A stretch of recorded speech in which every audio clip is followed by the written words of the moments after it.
क्या टीएमसी का कांग्रेस में विलय हो जाएगा? क्या ममता बनर्जी सोनिया गांधी के ऑफर को मान गई हैं? क्या 28 साल बाद पार्टी का अस्तित्व खत्म हो जाएगा? क्या ममता बनर्जी ने जिस पार्टी से अलग होकर अपनी अलग पहचान बनाई, पश्चिम बंगाल पर सत्ता चलाई, उसी पार्टी में शामिल हो जाएंगी? क्या सच में कांग्रेस नेता सोनिया गांधी ने ममता बनर्जी को जो ऑफर दिया है वो ममता बनर्जी मान गई हैं और इसी वजह से उन्होंने अभिषेक बनर्जी को कुछ और शर्तों के साथ राहुल गांधी से मिलने भेजा है? क्या सच में इसी वजह से राहुल गांधी और अभिषेक बनर्जी की मुलाकात हुई? आखिर राजनीति के गलियारों में ये चर्चा क्यों है? चलिए जानने की कोशिश करते हैं। कुछ महीने पहले तक बात बात पर कांग्रेस को तेवर दिखाने वाली ममता बनर्जी दिल्ली में 10 जनपद के चक्कर काट रही हैं। 2 बार की मुलाकात सोनिया गांधी से उनकी हो चुकी है। वहीं अभिषेक बनर्जी भी दिल्ली में डेरा डाले हुए हैं। कोलकाता से दिल्ली तक चहलकदमी बढ़ गई है। सोमवार को पहले ममता बनर्जी की इंडिया गठबंधन की बैठक में कांग्रेस की पूर्व अध्यक्ष सोनिया गांधी से मुलाकात हुई। फिर 24 घंटे के भीतर ही मंगलवार को ममता बनर्जी 10 जनपद पहुंची और एक बार फिर सोनिया गांधी से उनकी मुलाकात हुई और ये मुलाकात 1 घंटे से ज्यादा तक चली है। अब बुधवार को एक बार फिर अभिषेक बनर्जी सोनिया गांधी और राहुल के चौखट पर पहुंच गए। क्या टीएमसी और कांग्रेस में कुछ खिचड़ी पक रही है? ये खिचड़ी पक रही है तो आखिर खिचड़ी है क्या? फिर ममता बनर्जी ने बची खुची टीएमसी को कांग्रेस में विलय का प्लान तैयार कर लिया है क्या? ये तमाम सवाल हैं। पश्चिम बंगाल विधानसभा चुनाव 2026 में सत्ता गंवाने के बाद से ही ममता बनर्जी की ऑल इंडिया तृणमूल कांग्रेस ताश के पत्तों की तरह बिखर रही है।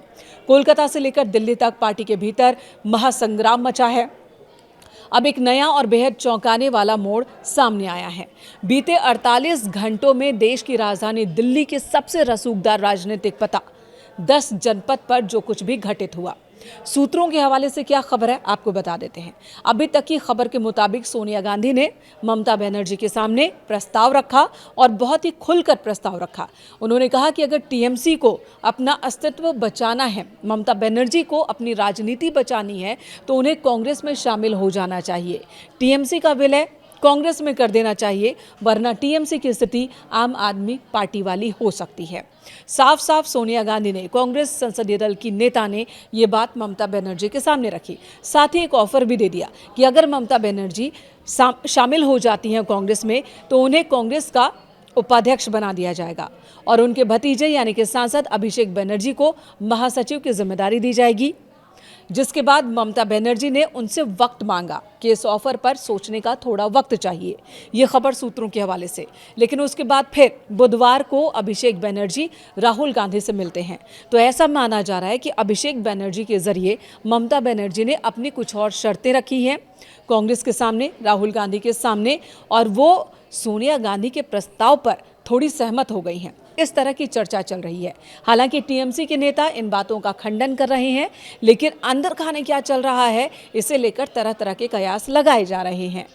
भारतीय राजनीति में एक नई बहस शुरू हो गई है। क्या बची खुची तृणमूल कांग्रेस का अब कांग्रेस में विलय हो जाएगा? ये सबसे बड़ा सवाल है। 28 साल बाद क्या ये पार्टी खत्म हो जाएगी? खुद ममता बनर्जी ने ही इन कयासों को हवा दी है।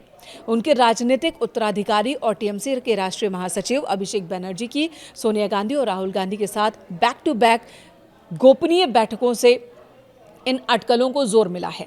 दिल्ली में विपक्षी इंडिया गठबंधन की बैठक हुई और इसी बहाने मुलाकात का सिलसिला शुरू हुआ और पूरी तरह से अब 1-to-1 संकट मोचन बैठकों में तब्दील हो चुका है। चलिए सिलसिलेवार तरीके से बताते हैं आपको कि कब कब क्या क्या हुआ है। टीएमसी और खासकर ममता बनर्जी का, अगर हम कांग्रेस को लेकर, इंडी गठबंधन को लेकर रुख की बात करें तो बीते कुछ सालों में नरम गरम वाले उनके तेवर रहे हैं। पहले इंडी गठबंधन की शुरुआत में ममता बनर्जी दिखती हैं, लेकिन बाद में उनके तेवर तल्ख हो जाते हैं, खासकर कांग्रेस को लेकर। और जब वेस्ट बंगाल में इलेक्शन चल रहा था, खुद राहुल गांधी ने टीएमसी पर कई गंभीर आरोप लगाए। उन्होंने टीएमसी पर ही आरोप लगाया कि पश्चिम बंगाल में बांग्लादेश के जरिए घुसपैठ भी करवाई है इन्होंने। लेकिन अब स्थिति बदलती हुई दिख रही है।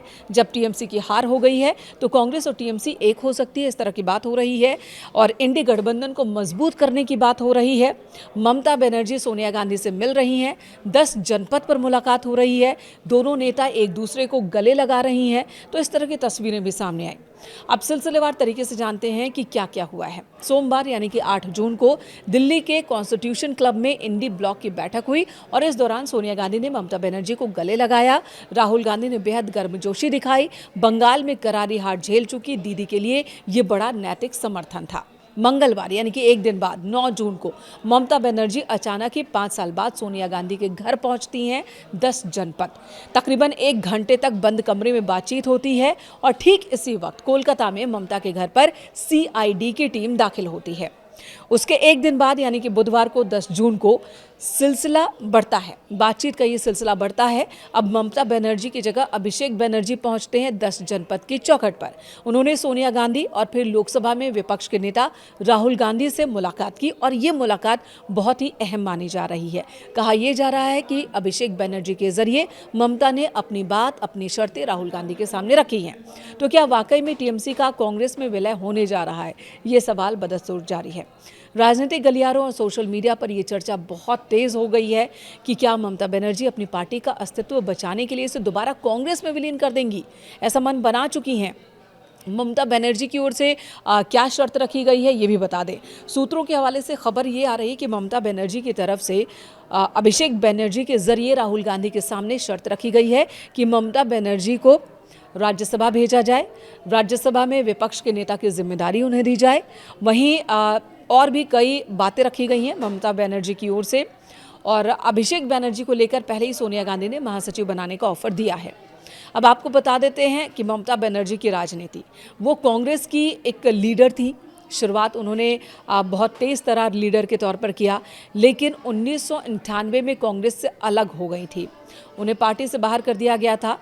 एक वक्त था जब पश्चिम बंगाल में ममता बनर्जी कांग्रेस में रहते हुए वाम दलों के खिलाफ राजनीति कर रही थी और उनकी पूरी राजनीतिक जो अस्तित्व है इसी के आसपास ही थी। लेकिन 90 के दशक में वाम दलों का समर्थन कांग्रेस ने केंद्र में लिया, जिसकी वजह से प्रदेश में कांग्रेस थोड़ा नरम रुख अपनाने लगी वाम दलों के खिलाफ। ममता बनर्जी को यही बात पसंद नहीं आई। उन्हें लगा कि उनकी राजनीति खतरे में पड़ जाएगी ऐसे में, और उन्होंने 1998 में अपनी बात को खुलकर रखा, जिसके बाद उन्हें पार्टी से अलग कर दिया गया। ममता बनर्जी के खिलाफ कांग्रेस में कार्रवाई की बात होने लगी। ममता बनर्जी ने 1998 में कांग्रेस छोड़ दिया और TMC का गठन किया। विशेषज्ञों और इनसाइडर सोर्सेज की माने तो अभी पूर्ण विलय की आधिकारिक घोषणा होने की संभावना कम ही है, क्योंकि मौजूदा दौर में देखें तो कोई भी राजनीतिक दल जो थोड़ा भी जनाधार रखता है वो विलय नहीं चाहता, वो अपना अलग अस्तित्व चाहता है, ताकि जब भी चुनाव हो, चुनाव के बाद की स्थिति हो, तो अपने हिसाब से वो मोलभाव कर सके।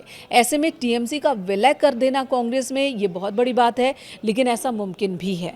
ऐसा क्यों कहा जा रहा है ये भी हम आपको बताएंगे। ऐसा होता है तो ये अपने आप में बहुत बड़ा कदम होगा, बहुत ऐतिहासिक होगा, क्योंकि हाल फिलहाल की राजनीति में ऐसा होता दिख नहीं रहा है। पर्दे के पीछे संसदीय विलय या बेहद मजबूत राजनीतिक गठबंधन, आखिर क्या चल रहा है, किस रास्ते पर ये दोनों दल जा रहे हैं? 3 सबसे बड़ी जो वजहें हैं उस पर नज़र डालिए। पहली मजबूरी है कांग्रेस के साथ TMC को आने के पीछे कानूनी मजबूरी। TMC के 20 लोकसभा सांसद डॉक्टर काकोली घोष दस्तीदार के नेतृत्व में बगावत कर चुके हैं। अगर ये सांसद लोकसभा अध्यक्ष को अलग गुट की अर्जी दे देते हैं तो संसद में TMC का वजूद ही खत्म होने की कगार पर आ जाएगा, क्योंकि अब 28 लोकसभा सांसदों में 20 अलग हो चुके हैं, सिर्फ 8 बचे हैं। और ऐसे में कांग्रेस के साथ संसदीय समन्वय ही बागियों के खिलाफ व्हिप जारी करने और एंटी डिफेक्शन लॉ, दल बदल विरोधी कानून का इस्तेमाल करने में कानूनी मदद दे सकता है TMC को, यानी कि ममता बनर्जी को। वहीं राष्ट्रीय पार्टी के दर्जे पर भी संकट है। बंगाल में सत्ता जाने और सांसदों की टूटने के बाद चुनाव आयोग द्वारा TMC का राष्ट्रीय पार्टी का दर्जा और जोड़ा घास फूल सिंबल फ्रीज होने का खतरा है। कांग्रेस में संसदीय दल का विलय करने से इनके बचे हुए सांसदों यानी कि लगभग 9 लोकसभा और 12 राज्यसभा को कांग्रेस का छत्री संरक्षण मिल जाएगा।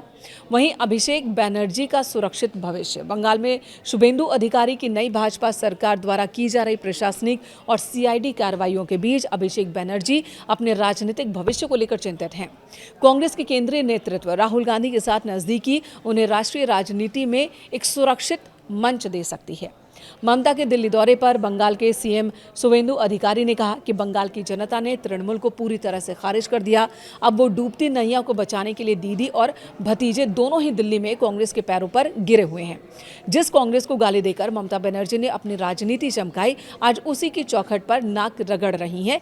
ये शुवेंदु अधिकारी की टिप्पणी है। लेकिन बंगाल की जनता करदाताओं के पैसे की लूट का हिसाब लेकर रहेगी, चाहिए कांग्रेस में मिल जाए या किसी और दल में। यानी कि इसे चेतावनी ले लीजिए टीएमसी के लिए और टीएमसी नेताओं के लिए, खासकर ममता बनर्जी और अभिषेक बैनर्जी के लिए। टीएमसी ने खारिज किया है अभी तक की जितनी भी अटकलें हैं, सोशल मीडिया पर हो या टीवी पर हो, राजनीति के जानकार सूत्रों के हवाले से जो जानकारी दे रहे हैं उनको टीएमसी के नेताओं ने खारिज किया है। टीएमसी का कहना है कि इस तरह की कोई बात नहीं है। टीएमसी के राज्यसभा नेता डेरेक ओब्रायन ने इन अटकलों को खारिज करते हुए कहा कि ये मुलाकात केवल इंडिया गठबंधन की एकजुटता और केंद्र और राज्य सरकार के राजनीतिक प्रतिशोध के खिलाफ रणनीतिक बनाने के लिए है। यहाँ कोई विलय की बात नहीं हो रही है, लेकिन जैसा कि हम जानते हैं कि नेता कहते कुछ है, होता कुछ और है। इतिहास खुद को दोहरा रहा है। ममता बनर्जी की राजनीति का चक्र जहां से शुरू हुआ था, आज संकट के सबसे गहरे दौर में है, ये राजनीति के जानकार कह रहे हैं और ममता बनर्जी उसी जगह पर लौटती दिख रही हैं। पूर्ण संगठनात्मक विलय न भी हो तब भी संसद के भीतर टीएमसी का कांग्रेस के साथ पूरी तरह से समाहित हो जाना अब केवल समय के साथ ही बचा हुआ है, ऐसी बात कही जा रही है।